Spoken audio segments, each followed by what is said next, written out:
Zach Life, beat depression. It's day 726, and we're back with another fix, somatic healing sessions to wipe out depression.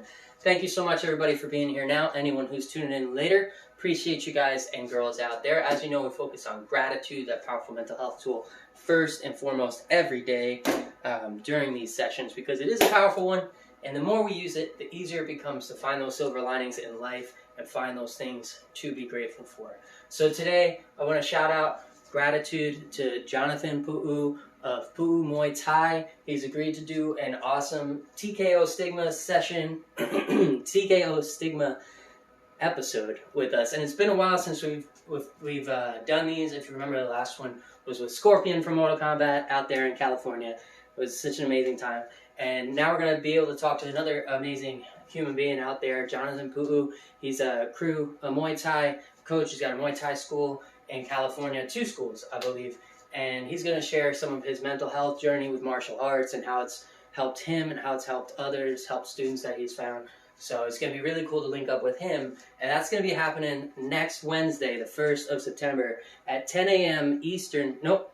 Pacific time, 1 p.m. Eastern time. So make sure you turn on that notification. There's a countdown timer in the stories. Check it out if you get a chance. If not, I'll be doing an edited version that will go up on the website with the other TKO Stigma series as well. So you can check those out whenever you get a chance. But gratitude going out to Jonathan today. Gratitude also going out to the fact that I'm recovering from COVID quite nicely out here, getting better every single day. Getting a lot of energy back. Still suffering from some fatigue, like way more fatigue than normal from what I'm used to. But I'm getting there. Every day getting closer. And one more day, and I should be done with quarantine and back into the world of the living. So it's going to be a good time. Also want to shout out to everybody in here right now. Braces can be scary. Hi, me and Olivia here. Hey, thanks for tuning in, Claire. Thanks for being here, Olivia. Shout out to Mad with Hats for being here as well. And Patches 999, 1999. Thank you for tuning in. Appreciate that support. And Claire asked, who's that person? Is he a fake guy? He is a fake guy. I mean, he's Bob. That's Bob. He's a training dummy. He was built for striking. So normally we do not hi-ya people. Remember, we'll only hi-ya that bag or the depression dummy, that visualized depression dummy. But if you get yourself a Bob, you can hi-ya him all day long. He was made. He loves the abuse, loves taking strikes, and he's a lot of fun to train with. So I encourage you guys to get yourself to a heavy bag. That's the first and foremost. That's the thing that helped me overcome clinical depression, that helped give me the somatic release that I was looking for. And it was a release of stress and frustration and a weight off of my shoulders that I couldn't achieve through talk therapy or through medication. So please do get out to a bag if you get a chance. Stop by a gym, practice some of these techniques. We're always learning techniques in here that we can use on the bag to give us an even better release of frustration and stress. Because once you have that proper technique, you can really unload that energy into that object and feel that weight come off your shoulders. So please do get out there, get yourself to a heavy bag so you can experience that for yourself. If you can't, no worries. You can still take care of yourself. You can still give yourself a somatic release through shadow boxing techniques, and that's what we're going to do in here. Shout out as well to Brett, aka Soul. Thanks for being here. And Patches 1999 said it's a pleasure. Fire. Appreciate that, bro. Luca hi-yas people, don't tell us about that. We don't want to hi-ya people. Claire, don't get Luca in trouble out here. Shout out to Lisa the Luminary. Thank you for being here as well.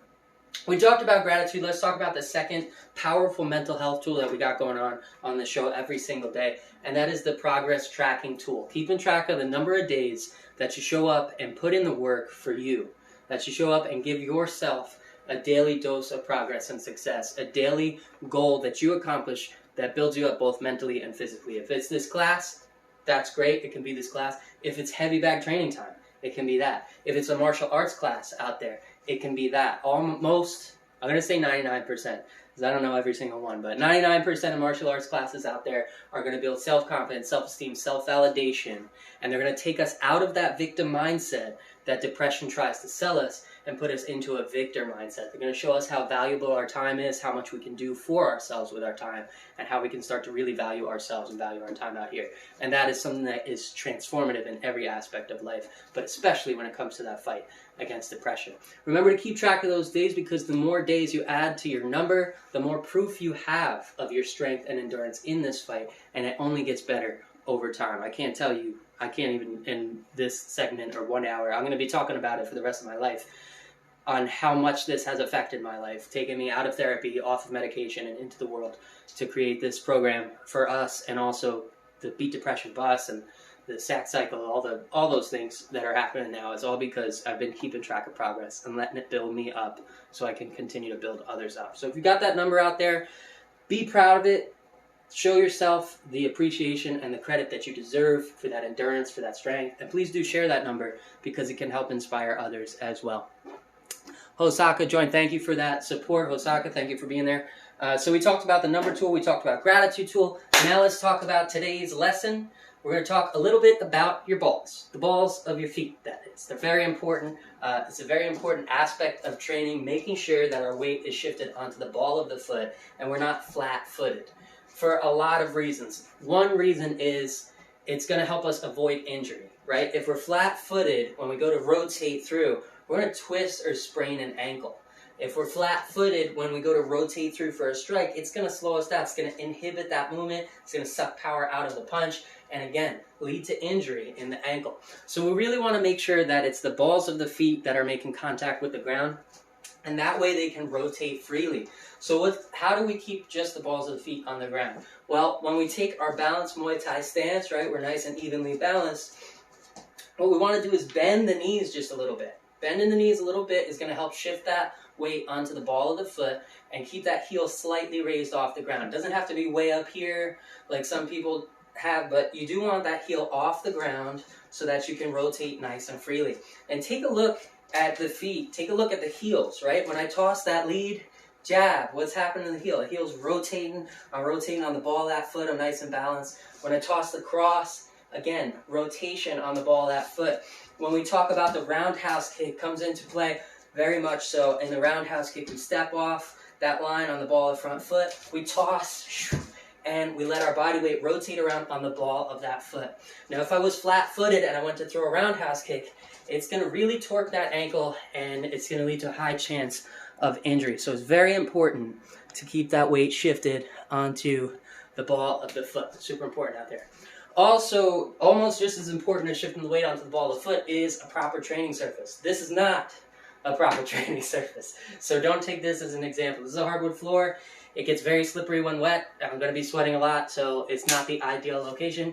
And when it's not wet, it's very grippy on the foot, so it's kind of tearing my foot up a bit. So, not the ideal location. Ideal location for barefoot training is going to be on a mat. So if you get yourself a gym mat, get yourself a martial arts training mat, that's going to give you the right balance between slip and grip so that you can properly perform those techniques, less risk of injury, and you can have fun while doing it. And fun is one of the keys to making a sustainable routine.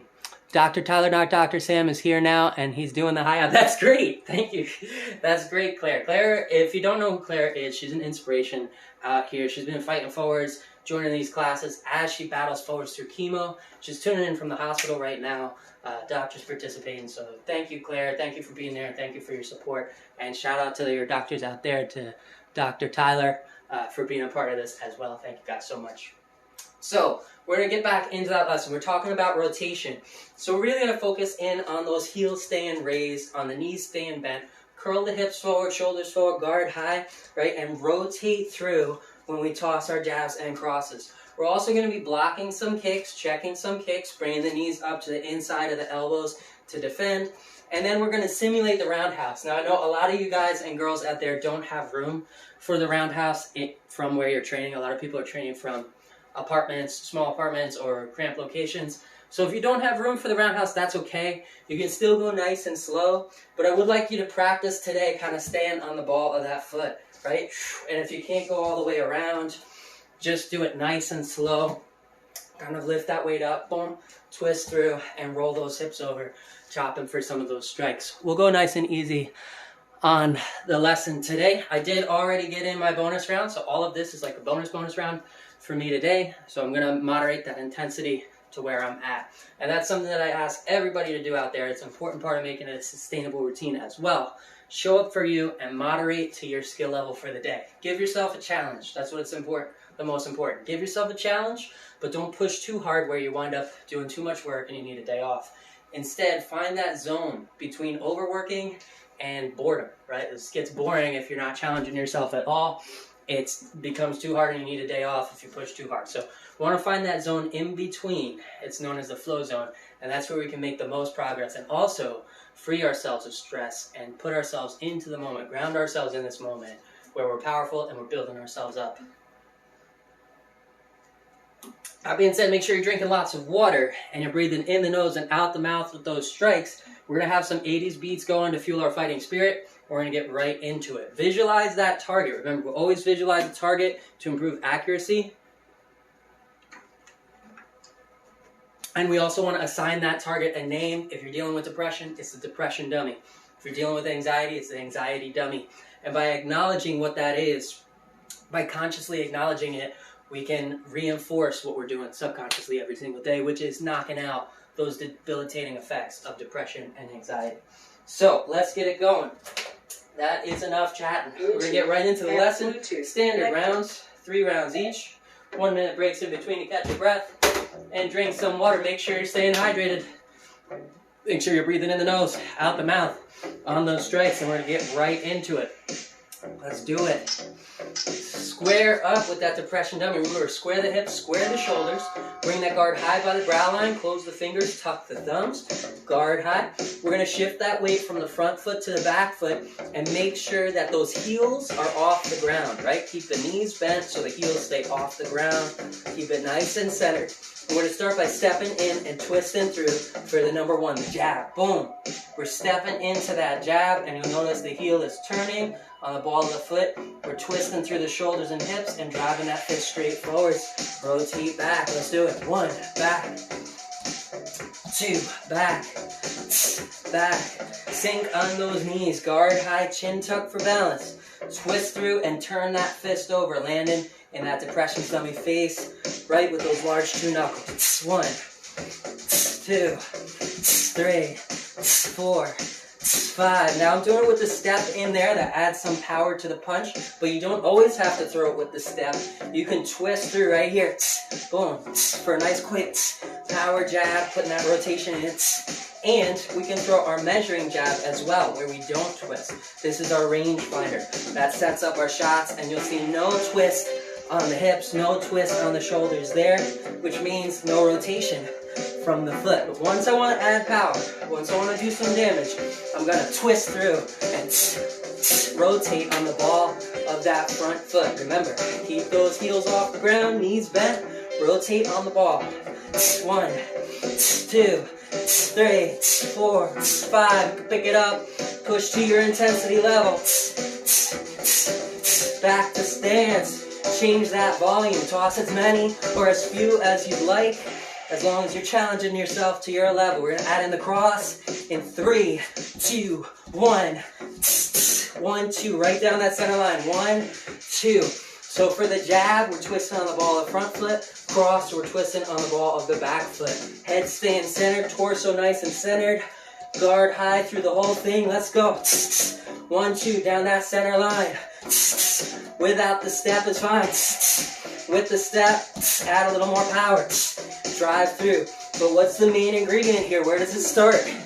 It starts at the ball of that foot. Keep those heels off the ground. Knees bent and really rotate on those balls. Let's go.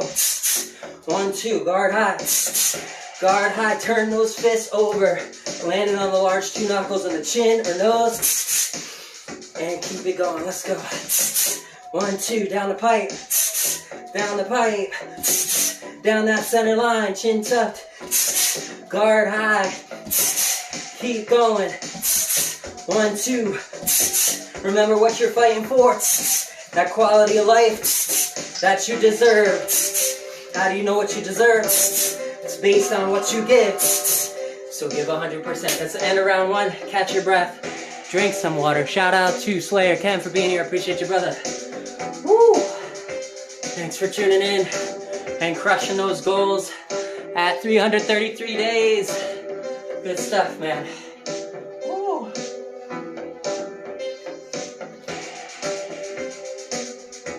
All right, I'm tuning into me. We got 34 seconds before the next round. We're gonna start bringing in those checks for kicks, working some defense in there as well.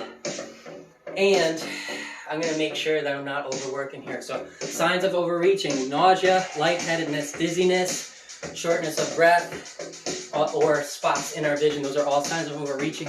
We'll wanna dial it back. So I'm feeling all right. I'm pushing. I'm feeling that work I'm putting in, but I'm not pushing too hard. I don't have those signs of overreaching. It's day 8 of COVID recovery, so I have to keep that in consideration as well. And keep that pace steady. Let's go. All right, back into stance. Square up with that visualized target. Let's toss the 1-2 down that center line, and now we're gonna block the kick. We're gonna visualize an incoming roundhouse kick right to this side, and we're gonna lift that lead leg up. Bring the knee in to the inside of the elbow. So our guard stays high. You can bring the hand back to defend, bracing it on the head, bracing those large fingers at the top of the head, letting this arm act as a suspension. I'm going to bring that knee up to the inside of that arm. Keep that stance nice and center, nice and high. Knee up, boom, and back to stance. Square up. Lead guard, and back. Lead guard, and back. Lead guard, and back. And now what we're going to do is as we step down, we're going to twist again on the ball of that foot and fire back with a 1-2. So let's block that lead hit, boom, and 1-2. You can step into it as well. Remember to step in for more power, the twist for power, or just the toss to set up your shots, that measuring jab. Back to squared stance, block that lead kick, and fire back with a 1-2. Guard high, chin tucked. Keep it balanced. Keep moving that weight front to back on the ball of each foot, and guard that lead kick, boom, step, boom, boom. Back to stance and shoot those counters right in the face of that depression dummy. Keep the weight moving, find that flow, find that balance. You can roll with this to keep pace here, keep rhythm. Hit him with the 1-2, guard that kick, boom, and fire back with the counter 1-2, 1-2, let's go. Down the pipe, guard that lead kick, boom, and fire back. Now we're going to guard the rear kick, same thing. We're going to bring that rear knee up to the inside of the elbow. Keep the guard nice and tight. Chin tucked the whole time. Angling the body in towards that kick, defending that kick with the large part of our shin. And when you step down, boom, after you step down, you can toss that jab cross, or you can block it and come right, boom, right down into the cross. Again, rotating on the ball of the foot is what's going to add that power, add that whip and momentum into those punches. Let's do it. Block that rear kick, boom, cross, counter cross, back to stance, block that rear kick, boom, and counter cross, back to stance, guard high, visualize that opponent, knock those lies out of that dummy's face, 1-2, 1-2, block the lead and counter, block the rear and counter, back to stance, 1-2, 1-2, block the lead, counter, block the rear, counter, back to stance, 1-2, 1-2, and that is the end of round 2. Catch your breath, keep that pace steady, make sure it's a challenge, but not too much of a challenge. I think I'm doing pretty good with moderating for myself today. I hope you're doing well, moderating for yourselves out there as well. Woo.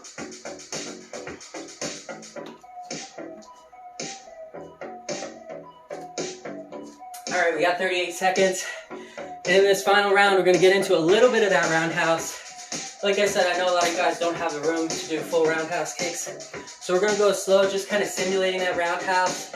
When we're in our guard, a nice balanced position, everything's square and stable. We're going to step off of that line, right? Visualize those lines under the feet. We're going to step off that front line, opening up the hip, opening up that angle on the ball of the foot. And then we're going to turn through, and drive through the hips. Really turning those hips over. Really want to turn those hips over and chop the hand with the foot. Kind of making a scissor action, right? You can visualize your foot going through at the same time as your hand goes through, kind of chopping through that target. That's our roundhouse kick. Now if you don't have room to do the full roundhouse, Just step off the line and simulate it. Boom. You can stop right there. You can go very slow. Do not torque that ankle. Remember, the ball of the foot is what's going to prevent you from torquing that ankle, and it's going to allow you to rotate all the way around. But if you don't have the room to rotate all around and you need to go flat-footed here, go nice and slow. Boom. And then bring it back. Just practice shifting that weight over. Guard high. Boom. And back to stance. Defense. Let's go. Hit him with the 1-2. Hit him with the lead check. Bang and counter. Boom, boom. Back to stance. Rear check. Boom and counter. Boom, boom. Now roundhouse. Toss a roundhouse of your own. Step off that front line. Ball of the foot is your anchor point off that line. Drive through the hip and bring it around. Rotating on the ball of that foot. Keeping the heel loose. Keeping that heel off the ground, right? A little bit of bend in that knee. Step in for the 1-2. Down the center line. Keep the guard high. Check the lead kick and counter. Check the rear kick and counter. And now our own roundhouse kick. Step off that line. Drive through. Boom. Back to stance. Guard high. Chin tuck. Keep it balanced. Let's go. 1-2. 1-2. And check the lead. Boom. Counter. Check the rear. Boom. Counter. Back to stance. And launch your own roundhouse kick here. Back to stance. Keep that guard high. Rotate on the ball of that foot. Keep it square. Knock those lies out of that dummy's face. 1-2. 1-2. 1-2. Guard that lead. Kick. Counter. Check that rear kick. And counter. Step off the line for your own roundhouse kick. Off with that front foot. Anchor. And back to guard. Keep it square. Keep it balanced. 1-2. 1-2. Check that lead kick and counter. Boom, boom. Check the rear kick and counter. Boom, boom. Guard high. Everything balanced. Step off the line and toss that roundhouse. Back to stance. Keep that chin tucked. Guard high. Let's go. Visualize that target and knock those lies out of his face. 1-2. Turn those fists over. 1-2. 1-2. 1-2. 1-2. Guard that lead kick and counter. Rear kick, guard, and counter. Roundhouse kick, let's go. Back to stance, jab, jab, jab, cross. Jab, cross. Guard the lead kick and counter. Rear kick, guard, and counter. And finish with a roundhouse. Back in, and that is the end. Woo! Of all 3 rounds of progress and success. Gave myself a challenge today. I hope that you gave yourself a challenge too. That's what it's all about. As long as we stay out of that comfort zone, keep giving ourselves a challenge, we can continue to grow. And it doesn't have to be 10 minutes. It doesn't have to be a full 10 minutes. It could be 1 minute. 1 minute challenge to you today. If you challenge yourself, if you haven't done anything before and you've been sedentary this whole time, or you've been in lockdown, or you're suffering from other health conditions, and 1 minute is a challenge, then that counts. That counts as progress. That counts as 1 minute ahead of where you were before, 1 step forward in this battle for better mental health. So please do keep track of your progress. Make it about you. We're not here to compete with each other. We're here to compete with ourselves. And that is how we're going to see continued growth. So congratulate yourself for accomplishing that challenge. Mark it down. Keep track of that progress so it can continue to build you up. And until next time, I'll catch you same sack time, same sack life, same sack channel, sack man out. Whew.